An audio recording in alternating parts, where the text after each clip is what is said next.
আসসালামু আলাইকুম। আমরা এই ভিডিওতে আলোচনা করব এসএসসি ট্রিগোনোমেট্রি চ্যাপ্টার 4 লগারিদমের 5 নাম্বার অঙ্কটি। কারণ এর পূর্ববর্তী আমরা 4টা অঙ্ক সমাধান করে ফেলেছি। আজকে আমরা 5 নাম্বার অঙ্কটা সলভ করব। তো চলো আমরা 4.1 থেকে 5 নাম্বার অঙ্কটা যাই।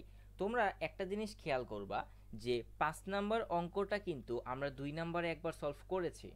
বাট এটা কেন আবার সলভ করছি? এর কারণটা হচ্ছে আমি পার্সোনালি চাচ্ছি যে আমরা প্রথম যে 7-8টা অঙ্ক করব সেই 7-8টা অঙ্কতে তোমাকে যে লগারিদমের যে ফুল বেসিকটা একদম কমপ্লিট করে দেব, যাতে করে পরবর্তীতে এই যে এতগুলো অঙ্কতে তোমার বেসিকে যাতে সামান্যতম প্রবলেম না হয়।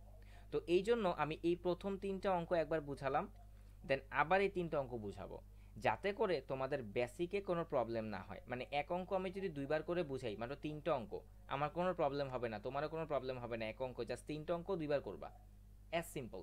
তো চলো আমরা 5 নম্বর অঙ্কটা মানে 2 নম্বর অঙ্কটা আবার বুঝি।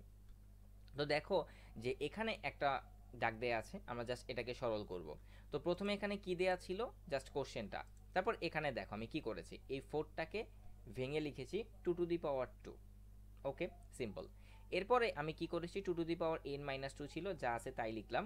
এখন 2 to the power n minus 1কে কীভাবে 2 to the power n into 2 to the power minus 1 বানালাম? কিভাবে?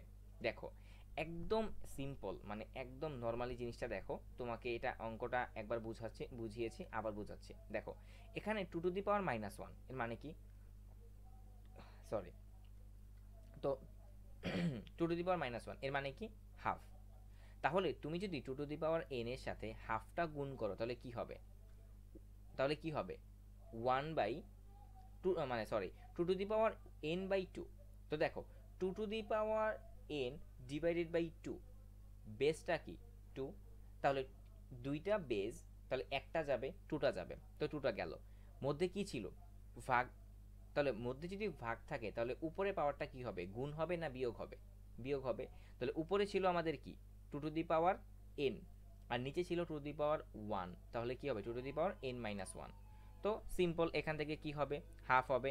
এরপরে 2 টু দি পাওয়ার nটা গুণ করলে এখানে কি, মানে এই যে 2 টু দি পাওয়ার n এখান থেকে কমন গেলে হবে, মানে কমন নিলে হবে 1 মাইনাস হাফ, আর এখানে 2 to the power 2 plus n minus 2 ছিল, এখানে হবে 2 টু দি পাওয়ার n। তাহলে উপর থেকে এখান থেকে 2 to the power n common যাবে, বাকি থাকবে 3 মাইনাস 1, 3 থেকে 1 বিয়োগ করলে হবে 2 টু দি পাওয়ার n, আর এখানে কি হবে হাফ ইন্টু 2। তারপর উপর থেকে আর নিচ থেকে 2 টু দি পাওয়ার nটা কাটা যাবে, বাকি থাকবে 2 বাই হাফ, তারপরে হাফটা এখানে উপরে যা উল্টায় যাবে 4। আশা করি বুঝতে পেরেছো। আল্লাহ হাফেজ।